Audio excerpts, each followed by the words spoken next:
Hello, and welcome to your daily oracle reading for Tuesday, November 10th, 2020. I'm Linda the Lightworker. I make these daily videos so that we can all stay on our purpose-driven path, living one day at a time. So if this is your first time here, thanks for stopping by. All the information about me and the decks I use is listed down below, along with the links to my weekly program called Soul Sister Conversations or Soul Sister Sundays. I don't know, what should I call it? It's a new program I've started, so please stop by and check that out. That link is also in the descriptions box, so thanks for stopping by. Okay, I am doing a general reading for all of us, and my invitation to you is just take what you need and leave the rest. Today I'm working with the World Spirit Tarot, which is a wonderful deck and so expressive and interesting, and I hope it's still in print. Info down below. All right, our first card today is the Three of Wands, and we got more wands showing up. Yesterday was all about wands. Today's all about wands. There is this new vim and vigor that has been reinvigorated reinvigorating on the ethers, and that energy is really coming through. There's a lot of momentum happening, and here we have the Three of Wands. This guy he laid down his bag and he's just jumping these hurdles. He's very ambitious. This is a card about ambition. This is a gateway card to your future visions. This card is helping to, or driving you to keep your eyes. Look how he literally, these hurdles are no problem for him. And what I love is that he laid down his bag, right? So that invitation is to lay down any baggage you might have, like emotional baggage, things that have been holding you back from taking these steps forward. Lay down those burdens. It could be an old belief or an old system you believed in. By laying that down, allowing yourself to leap through these hurdles that are happening around here so that you can keep pursuing your dreams. This is about the beginnings of manifestation. Things are coming. Now, when we have the Suit of Wands, which typically represents all of the fire signs, which are Aries, Leo, and Sagittarius, it's about that creative drive, that impulse to just with so much energy. With the fire signs, all comes with energy. And remember how you're directing all of this energy. I know many of you have been in conflict. Here we go for our next card. So our second card is the Five of Wands. So this is all about,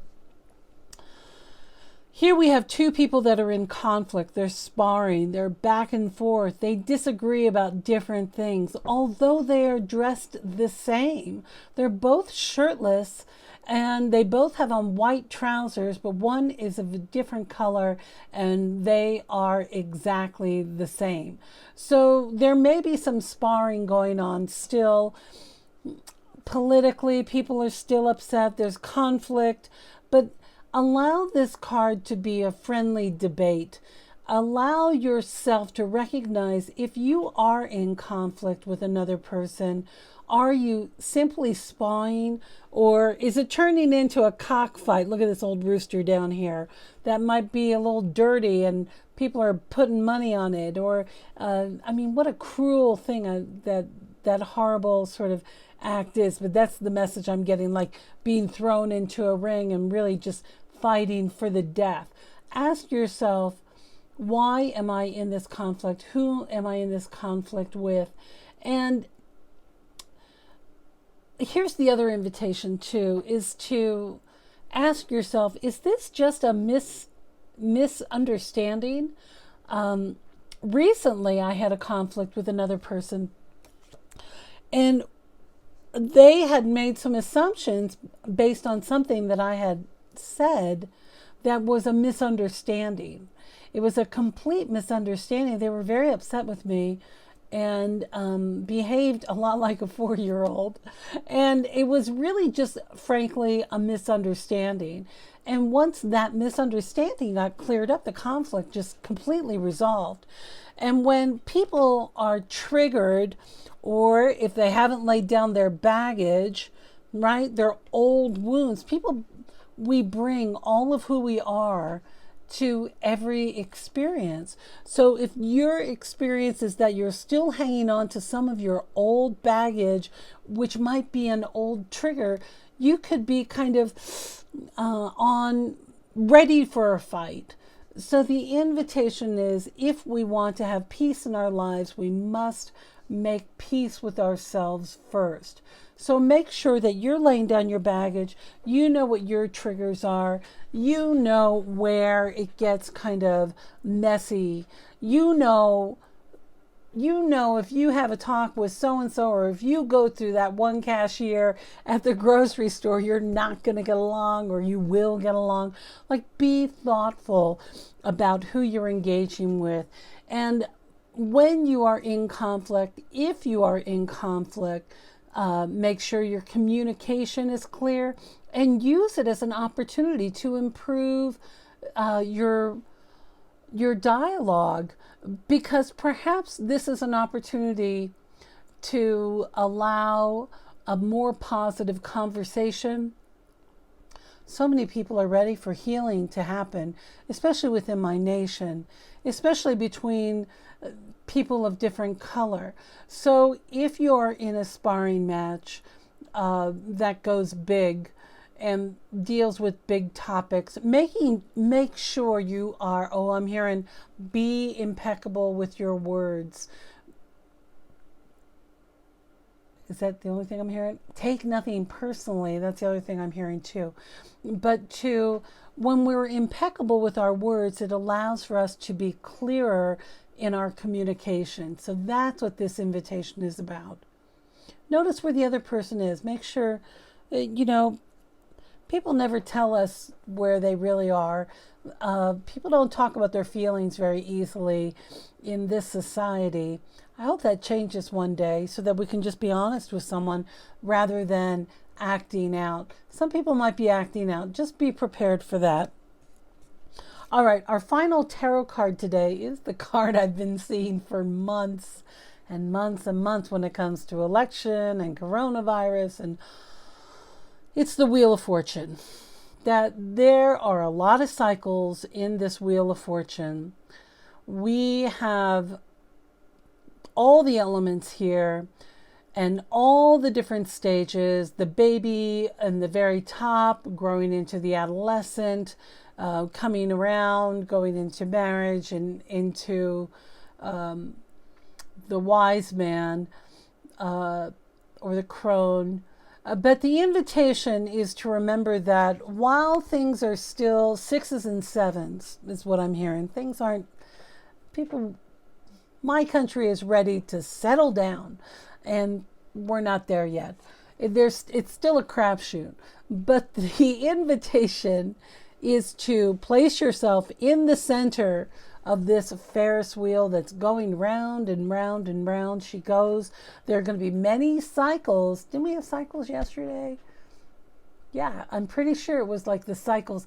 We're still in this cycle, and where we are in this cycle is unknown. So the invitation is to be steady with yourself. Make sure you are in your healthy practices of meditation, binaural beats. Those are my favorites. Get both parts of my brain working at the same time. Allowing yourself to really cultivate maybe you are one of the people who's holding this wheel in place. Is it spinning? Ask yourself what this means for you, because those of you who are waiting for real serious, like, yes and no responses on perhaps employment or other funding for yourself, it's still all up in the air. So if we're able to hold ourselves in the most balance and take care of ourselves, and remember, Spirit's saying, think only about your meal today. Don't worry about tomorrow's dinner. Still a message. Don't worry about tomorrow's dinner. because there's an antelope back there that's willing to sacrifice his life. If you're hungry, there's food around, so don't panic. No more panicking, right? That's laying down this baggage. Some of us have learned how to be panic or trauma driven because of our upbringing. So the invitation is find your balance, stay in your centered place. All right, our final card today is an animal card from the Medicine card deck by Jamie Sams and David Carson. Info down below. And here we have the horse. So horse medicine is all about your power. Don't be giving your power away by conflict. Embrace your power. This is about you have the power to change your life. You have the power to ride that horse and direct this energy however you like it. The true power in life is the inner wisdom and taking moments of time and moving forward wisdom first, rather than reaction, rather than getting all riled up. Maybe somebody over here in this conflict is feeling defeated and they're acting out. Use your wisdom. Be humble and gracious and loving. Know that love has so much more power to it than fear or anxiety. Those are not powerful. Love is powerful. And using your wisdom, your inner wisdom, checking in with yourself and listening to that inner wisdom is making your decisions. Listen, some days I have plans on what I'm going to do during the day, and the whole day will become 6s and 7s because I just turn it over to Spirit and I say, well, I'd like to do this or that. And Spirit says, well, we have this in store for you instead. And staying in that flow of wisdom and allowing to address whatever is coming up and taking care of it is being in your power, is riding your horse and taking care of yourself. Some of you may need to flee. Get your horse packed. You know who you are if it's time for you to go. Always know when it's time for you to go. And you got your horse, you have your power, you can do it. All right, that's our reading for today. If you are one of my first-time viewers, or if this is your first time, or one of my new subscribers, thank you so much for being here. I'm really grateful that you're supporting my little channel. And let me know how you're doing. Leave me a comment. All right, my dear. I love you, and I look forward to seeing you next time.